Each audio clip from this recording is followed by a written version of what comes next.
வட்டியோடு இருக்கிறீர்களா, லீசிங்கோடு இருக்கிறீர்களா, லோனோடு இருக்கிறீர்களா, மோசமான கொடுக்கல் வாங்கல்களோடு இருக்கிறீர்களா, ஏமாற்றத்தோடு இருக்கிறீர்களா, பதுக்கல் செய்கிறீர்களா, மனைவியோடு உறவில்லாமல் இருக்கிறீர்களா, பெற்றோரை நோவினை செய்கிறீர்களா, பிள்ளைகளுடைய உரிமைகளை பேணாமல் இருக்கிறீர்களா? அல்லாஹ்வை பயந்து கொள்ளுங்கள். நஹ்னு கத்தர்னா பைனகுமுல் மௌத், நாங்கள் இந்த மௌத்தை உங்களுக்கு ஏற்படுத்தி இருக்கிறோம். உங்களுடைய பொருளாதாரம், உங்களுடைய அதிகாரம், உங்களுடைய வசதிகள் எதுவுமே எங்களுக்கு செல்லுபடியாகாது. ஒமா நஹ்னு பிமஸ்பூகீன், எங்களை நீங்கள் வெல்ல முடியாது என்ற அல்லாஹ்வுடைய வார்த்தையை நினைவில் வையுங்கள்.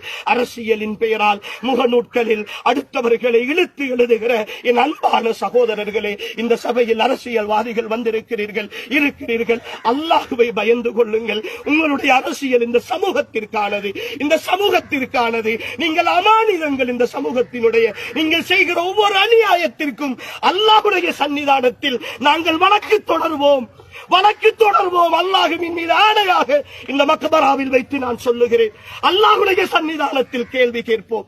எங்களுடைய பொது சொத்துக்களை, எங்களுடைய உரிமைகளை, எங்களுடைய உணர்வுகளை நீங்கள் உங்களுடைய சுயநலங்களுக்காக விட்டுக் கொடுத்தால் உங்களை அமானிதமாக சாட்சியாக உங்களை ஆக்கிய நாங்கள் அல்லாஹ்விடத்தில் உங்களுக்கு எதிராக சாட்சி சொல்கிறோம், உங்களுக்கு எதிராக வழக்கு தொடர்வோம். நினைத்து விடாதீர்கள், எங்களை ஏமாளிகளாக நினைத்து விடாதீர்கள். உங்களுடைய சுவர்க்கமும் நரகமும் எங்களுடைய கையில் இருக்கிறது.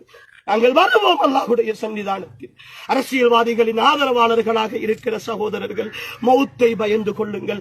ஒரே ஒரு வசனம் உங்களுக்கு ஞாபகப்படுத்தி முடித்துக் கொள்கிறேன். அல்லாஹ் சொல்லுகிறான், இன்னா நஹ்னு நுஹ்யில் மௌதா வ நக்துபு மா கத்தமு வ ஆசாரஹும், நாங்கள் தான் மரணித்தவர்களை எழுப்பச் செய்கிறோம், அவர்கள் செய்தவற்றையும் அவர்கள் விட்டு சென்றவற்றையும் நாங்கள் எழுதி வைப்போம் என்று அல்லாஹ் சொல்லுகிறார்.